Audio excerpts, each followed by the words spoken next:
Welcome to Regulate and Rewire, an anxiety and depression podcast where we discuss the things I wish someone would have taught me earlier in my healing journey. I'm your host, Amanda Armstrong, and I'll be sharing my steps, my missteps, client experiences, and tangible research-based tools to help you regulate your nervous system, rewire your mind, and reclaim your life. Thanks for being here. Now let's dive in. Today, we are going to talk about walking.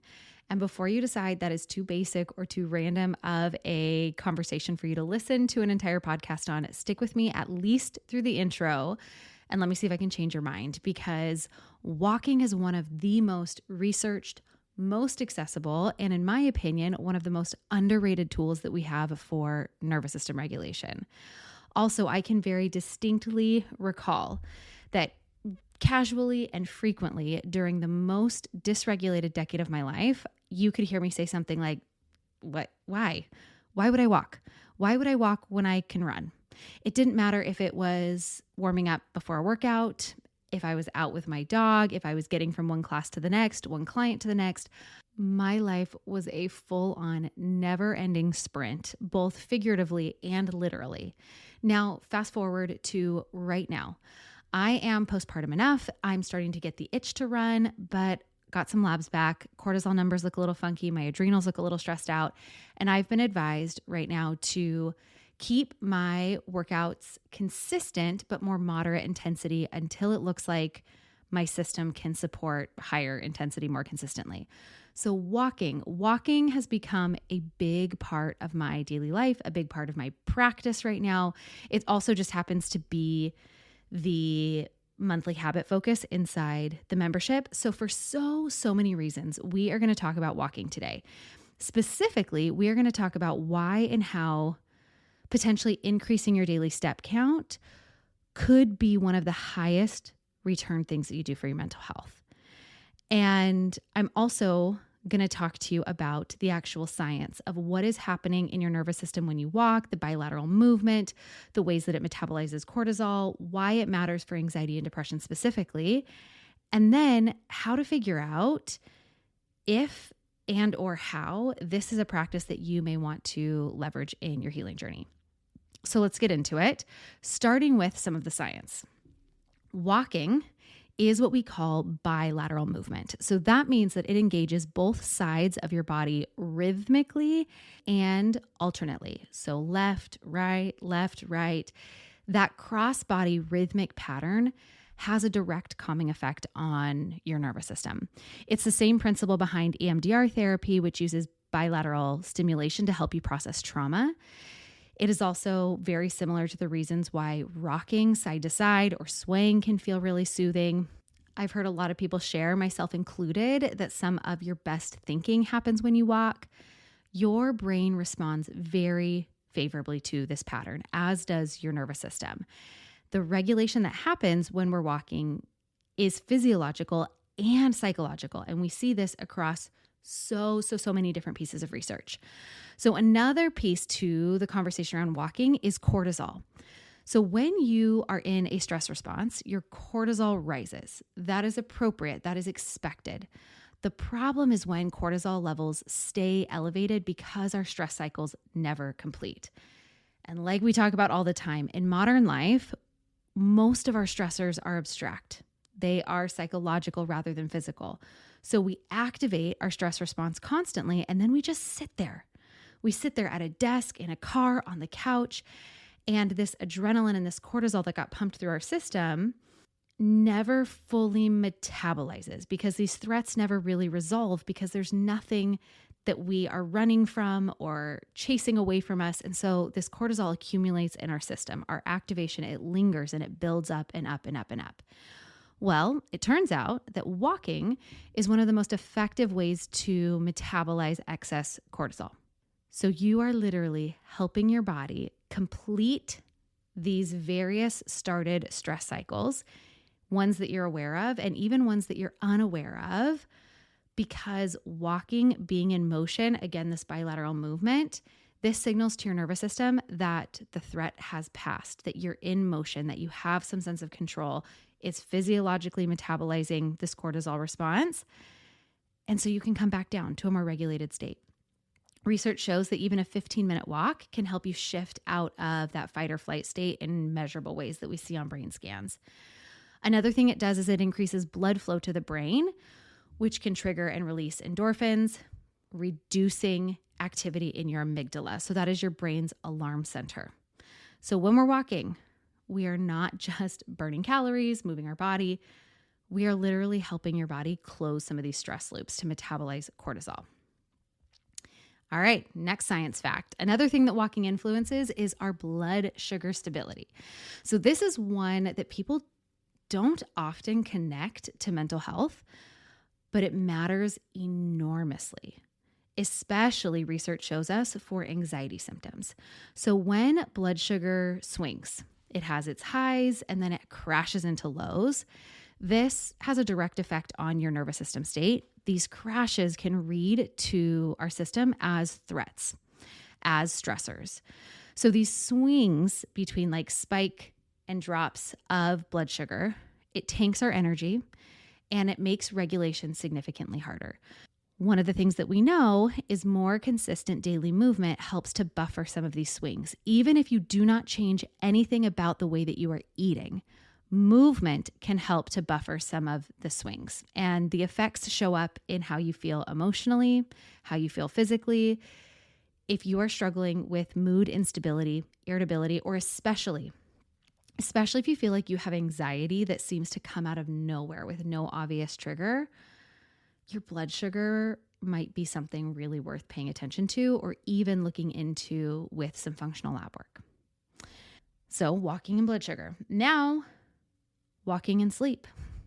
Walking improves our sleep, especially if you can get outside and get some natural sunlight. Then we're layering not just the actual movement of walking helping sleep, but the natural sunlight regulates your circadian rhythms over time. Light exposure in the morning or the early afternoon sends specific signals about when to be awake and when to start to wind down. It impacts your melatonin release. So if you've been listening to this podcast for any amount of time, you also know how central sleep is to everything that we're working on. It's not just one piece of your regulation puzzle. Sleep in so many ways is the foundation that so many of our other biological, physiological, psychological systems, they depend on getting enough quality sleep, and walking during the day, moving during the day has been shown to improve sleep numbers. And then the final science piece we'll talk about is the somatic piece. Walking gives emotions and sensations a way to move through the body rather than getting stuck. So something I say that resonates a lot with people we work with is that stress is either processed or stored. So this is a little bit of an echo of the conversation we had a minute ago about cortisol, but when we walk, when we are moving and breathing and engaging our body, we are giving that stored activation somewhere to go, not just in metabolizing the cortisol, but in moving the stuck emotions, sensations. And when we walk undistracted, especially undistracted by music, undistracted by podcasts or phone calls, this can give our thoughts space to process as well in a way that can measurably decrease rumination. Okay, so when I say that the research on walking for anxiety and depression is some of the most consistent data that we have in mental health, that's what I mean. And it is not because walking is some miracle cure, but it is because walking touches so many of the underlying physiological systems that drive how we feel. That was kind of a scientific overview. For those of you who are like, but what does the research say? What are the numbers? What are the studies? I'm going to spend the next probably 3 minutes data dumping at you, and I will link these in the show notes as well. So I'm going to talk about 4 different studies. So there was a meta-analysis involving almost 100,000 adults that showed that higher daily step counts were associated with fewer depressive symptoms. So it showed that reaching 5,000 steps a day was tied to reduced depression symptoms, while 7,000 steps or more was linked to lower depression risk in long-term studies. So 5,000 steps showed reduced depression symptoms. 7,000 or more steps showed a little bit of a greater effect. Second study was of about 8,600 participants. It showed that walking significantly reduced both depression and anxiety symptoms, and the effects of walking were comparable to other interventions like structured exercise programs. So if you are somebody who's been told like exercise helps depression and a formal exercise routine has felt intimidating or inaccessible to you, this research showed that walking significantly reduced these symptoms comparable to more structured exercise programs. So it's not to say that that may not want to be or need to be an eventual goal to work out more intensely or structured, but walking can be just as effective for many people. Third study, an fMRI study found that a 1-hour nature walk decreased amygdala activity. So a reminder that your amygdala is your brain's stress and threat detection center.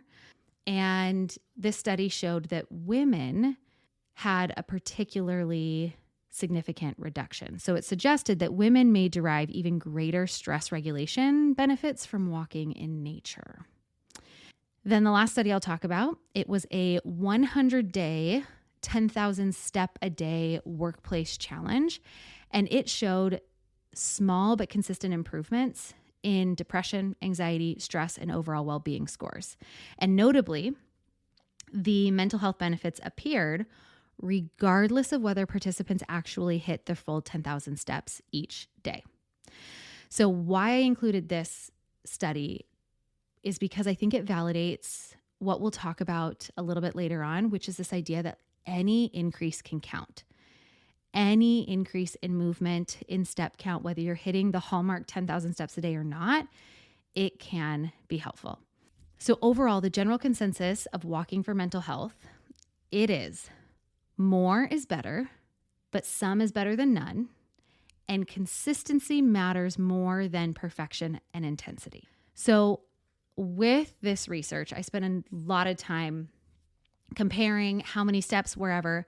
The research does not point to a single magic protocol, but there are some clear and consistent kind of thresholds or guidelines that are worth knowing about. So for those of you who are like, okay, tell me my numbers, what do I need to do? Give me the box to check.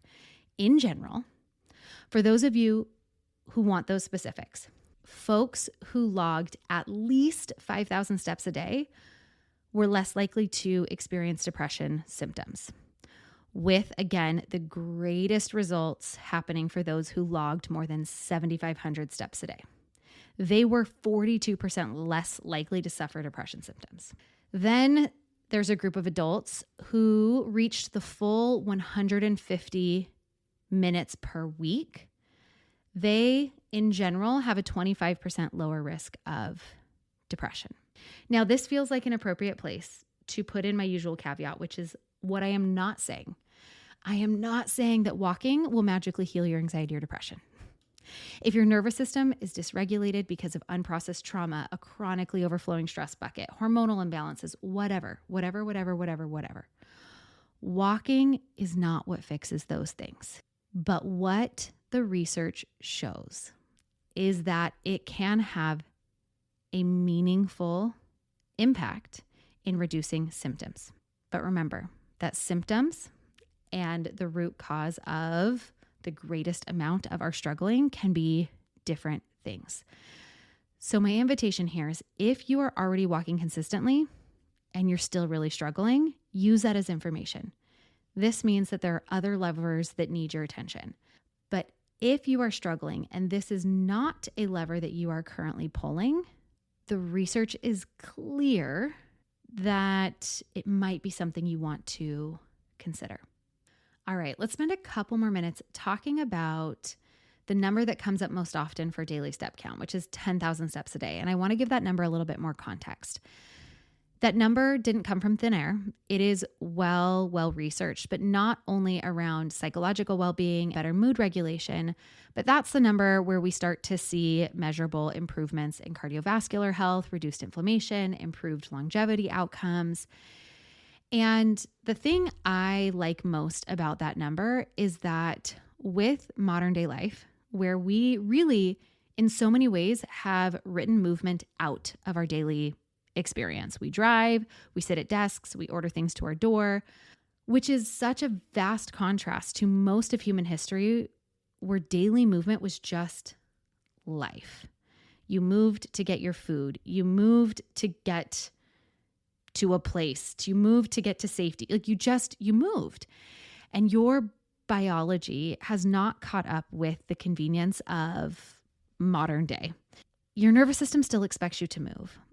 And what I like about this 10,000 steps a day is that for most of us, we actually have to try. We have to try to hit that. We have to be intentionally off our butts. We have to go for an intentional walk or two a day.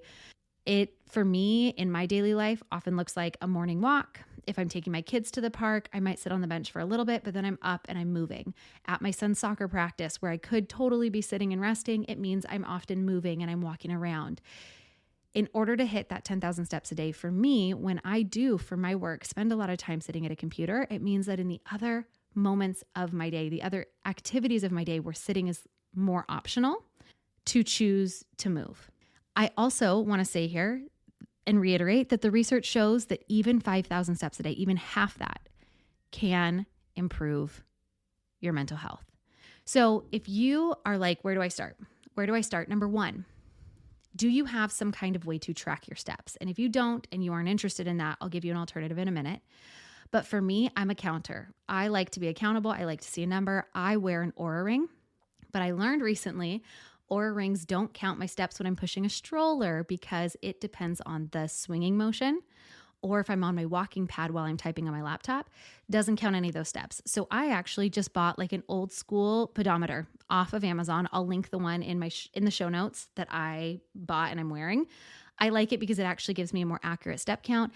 If you're not using a walking pad, if you're not pushing a stroller, your Apple Watch, a wearable, some fitness tracker should work for you. But those are some caveats for me where a clip-on pedometer has made tracking my steps recently more accurate, which feels more motivating for me. So if you do have access to your numbers and you look at it and you are currently hitting 3,000 steps a day, your goal is not 10,000 steps right now.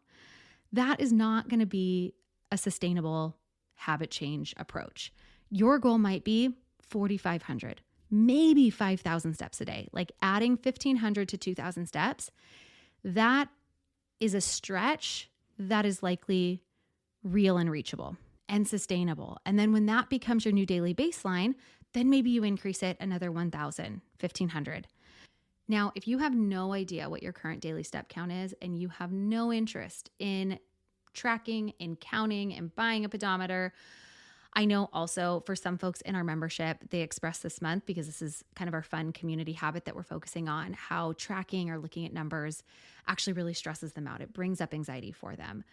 Definitely don't want that. The alternative to that is just add one walk a day. So if you know that you are likely falling short of an optimal amount of movement for you, something that would be pulling this lever to support your physiology in service of your psychology, improving your mental health, then what does a reasonable goal look like for increasing your step count without necessarily counting them? So maybe that is adding a 10-minute walk to your morning or to your evening after dinner, and how you go about increasing, whether it is steps that you're counting or just saying, I'm going on an extra 10-minute walk a day. For some of you, and I think many of you, the move is to set a specific time, maybe morning, lunch, or evening, to get in a considerable walk. Maybe that's a 30-minute walk. Maybe you're like, I'm going to walk a mile. I have this, we call it kick pole. It's really just this pole at the end of the trail that my son and I like to kick when we get there and we turn around. But I know from my front door to kick pole and back is 2 miles. So that's a walk that I'll do with my kids on their bike pretty consistently. So if you have the option to build something that's a little bit more structured, that maybe bookends your day, that could be the way to go. For others of you, taking an approach that's more of an accumulation. So maybe splitting it up works better. You're going to do a short walk in the morning, another one at the evening. Maybe you're going to take a lunchtime loop.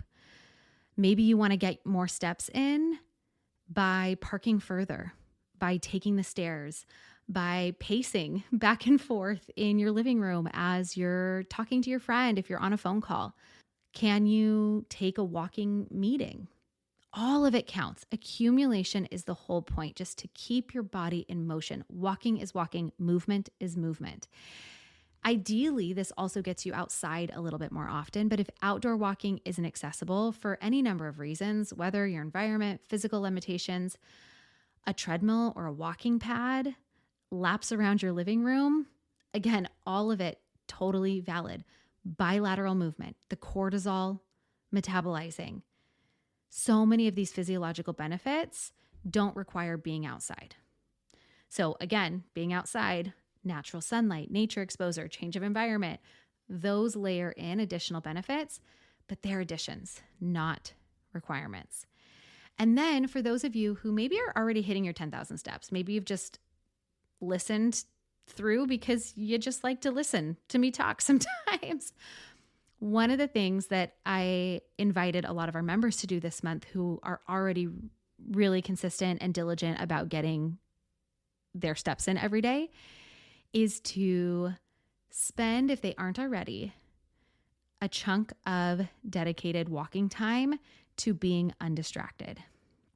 So meaning no podcast, no music, if possible, no kids, not always possible, and to just let those sweet thoughts spiral. And this was actually a specific recent invitation to me from my own therapist. So we have been talking a lot about how so much of my life in the last handful of years is just going through the motions. I've gone from one pregnancy to the next. I wrote a book. I launched this podcast.